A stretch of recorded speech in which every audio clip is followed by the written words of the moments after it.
दोस्तों, हमारे साथ हमेशा ऐसा होता है कि जब हम कोई बुरी आदत अपनाना चाहते हैं तो वह बहुत तेजी से हमारे अंदर फैल जाती है।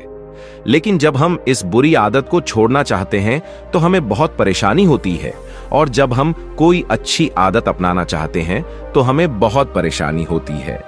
लेकिन अच्छी आदतें तोड़ना आसान है। उदाहरण के तौर पर 3 दोस्तों में से अगर एक दोस्त शराब पीता है, और क्या होगा अगर बाकी 2 दोस्त शराब नहीं पीते? 2 लोग और एक शराब पीने वाला दोस्त, तो ऐसा होना चाहिए कि एक दोस्त भी शराब पीना छोड़ दे। चूंकि शराब न पीने वाले मित्रों की संख्या अधिक है, इसलिए ऐसा नहीं है। इसके विपरीत यहां 2 दोस्त शराब पीने लगते हैं, इसका मतलब है बुरी आदतें। यह हमारे बीच बहुत तेजी से फैलता है और अच्छी आदतें हम में विकसित करना कठिन होता है। आज आप बौद्ध कहानियों के जरिए समझ सकते हैं कि शराब, धूम्रपान और हस्तमैथुन जैसी बुरी आदतें हमारे बीच क्यों और कैसे फैलीं, और इस बुरी आदत से छुटकारा पाने का उपाय क्या है। तो चलिए शुरू करते हैं। एक बार की बात है, एक युवक अपने जीवन में बहुत दुखी था। वह अपने जीवन में वासना से बहुत परेशान थे। इस वजह से वह हमेशा आत्महत्या करने के बारे में सोचता था। उसके मन में हमेशा मूर्खतापूर्ण विचार आते थे। एक दिन वह बहुत ऊबा हुआ बैठा था। तभी उसका एक दोस्त उसके पास आता है और कहता है कि क्या हुआ दोस्त, तुम इतने परेशान क्यों हो? पहले तो उसे थोड़ी झिझक महसूस हुई, फिर वह अपने दोस्त को सब कुछ बताता है। तभी उसका दोस्त उसे बताता है कि पास के इस गांव में एक बौद्ध भिक्षु आया है। वह सभी की समस्याओं का समाधान करता है, और मुझे विश्वास है कि यदि तुम भी उनके पास जाओगे तो तुम्हारी सारी समस्याएं हल हो जाएंगी। लेकिन फिर भी युवक को विश्वास नहीं हुआ, क्योंकि वह पहले भी उस समस्या को लेकर कई लोगों के पास जा चुके हैं, लेकिन कोई इसका समाधान नहीं कर सका। हालांकि वह अपने दोस्त से सहमत था। अगले दिन वह उस बौद्ध भिक्षु के पास चला गया। वहां जाकर उसने देखा कि बहुत से लोग उस बौद्ध भिक्षु के पास गए थे। फिर उसने उनसे कुछ कहा और वे मुस्कुराते हुए वापस आ गए। युवक यह सब सुनकर थोड़ा आश्चर्यचकित हुआ। वह देखता है कि बौद्ध भिक्षु उन्हें कोई उपहार या कोई वस्तु नहीं दे रहा है। इसके बाद भी वे मुस्कुराते हुए वापस आ रहे हैं। जो लोग दिल में दर्द लेकर लाइन में खड़े हैं, जब वे वापस आते हैं तो मुस्कुराते हुए निकलते हैं। इसके बाद युवक बौद्ध भिक्षु के पास पहुंचा। वह बौद्ध भिक्षु को अपने बारे में बताने में झिझक रहा था। तभी बौद्ध भिक्षु ने उसके कंधे पर हाथ रखा और कहा, हे बेटे, मुझे पता है तुम क्या कह रहे हो, क्योंकि इस उम्र में सबसे बड़ी समस्या यह है कि हम सभी को इस समस्या से उबरना है। आप बिना किसी झिझक के मुझे अपनी सारी समस्याएं विस्तार से बताएं। यह सुनकर युवक को कुछ हिम्मत मिली और उसने बिना किसी झिझक के सारी बात बौद्ध भिक्षु को बता दी। इसके बाद बौद्ध भिक्षु ने उसकी सारी बातें सुनी और उस युवक को एक नदी के किनारे ले गया। नदी के किनारे कुछ पेड़ थे।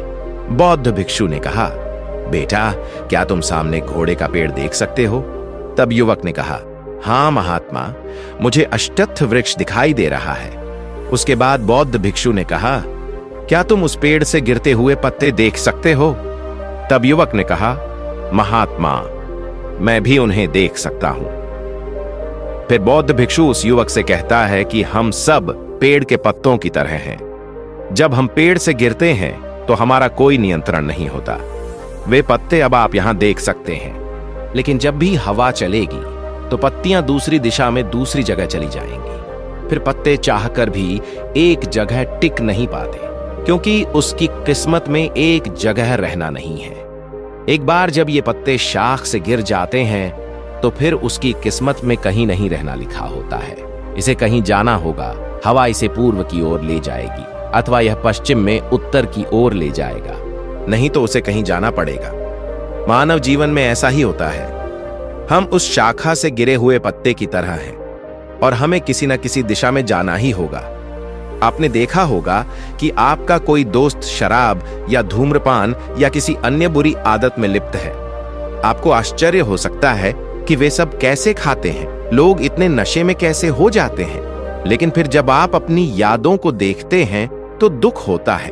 लेकिन याद रखें कि आप में और उनमें कोई अंतर नहीं है, क्योंकि हवा ने उन्हें उड़ा दिया है, और जो तुम्हें नशा देते हैं उनकी फुर्सत से तुम्हें दूसरी दिशा में ले जाते हैं। और जो लोग हस्त मैथुन के आदी होते हैं वे अपने खाली समय में कामोन्माद और हस्त मैथुन की ओर प्रेरित होते हैं। परिस्थिति के अनुसार जो परिस्थिति से मेल खाता है उसे उस दिन अपने साथ ले लिया जाता है। हमारे बीच लत और वासना कैसे आती है, क्या आप जानते हैं? युवक कहते हैं, नहीं महात्मा। तब बौद्ध भिक्षु ने कहा, सुनो, जब हमारे पास करने के लिए कुछ नहीं होता है तो हम गलत लोग होते हैं और गलत शिक्षा और गलत संगति प्राप्त करते हैं। फिर यह हमें भटकाता और भटकाता है। यदि आपको वह गलत संगत नहीं मिली जो पहले से ही उस लत में डूबी हुई थी तो यह आपको किसी और दिशा में ले गई होगी। जब लोग ऊब जाते हैं और अकेले हो जाते हैं तो उनके पास करने के लिए कुछ नहीं होता है। फिर लोग कुछ करना चाहते हैं, क्योंकि मनुष्य की चेतना सदैव कुछ न कुछ करना चाहती है।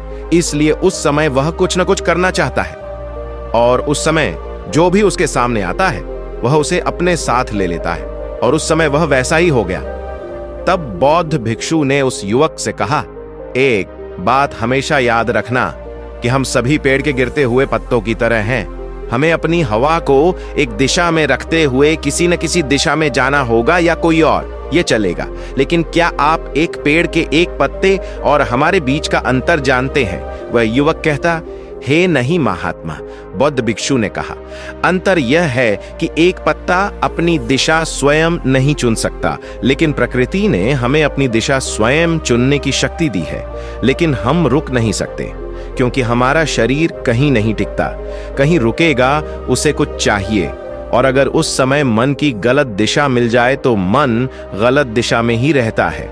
चाहे आप कितनी भी कोशिश कर लें, आप इसे रोक नहीं सकते। और एक शब्द समय के साथ हमारे शरीर में एक बदलाव आता है। यदि आपकी दिशा आपकी अपनी पसंद है, यदि आपकी दिशा बहुत ऊंची और महान है, तो कुछ भी नहीं मिलता। प्रकृति ने आपके लिए क्या तैयार किया है? क्योंकि प्रकृति अपनी शाखाओं से गिरने वाले को ही इस उम्मीद से रोकती है कि कोई आएगा और उसे अपने साथ ले जाएगा। आपको चुनना होगा कि आप किस दिशा में जाएंगे। आप अपनी ही दिशा में चलेंगे या बैठे रहेंगे कि कोई सही दिशा आएगी और आपको अपने साथ ले जाएगी। इसी लेकिन याद रखें कि अभी आना असंभव है, क्योंकि आज का समाज वैसा नहीं है। तो निर्णय आप पर निर्भर है। दिशा को आप खुद चुने, वरना कोई दिशा आपको चुन लेगी।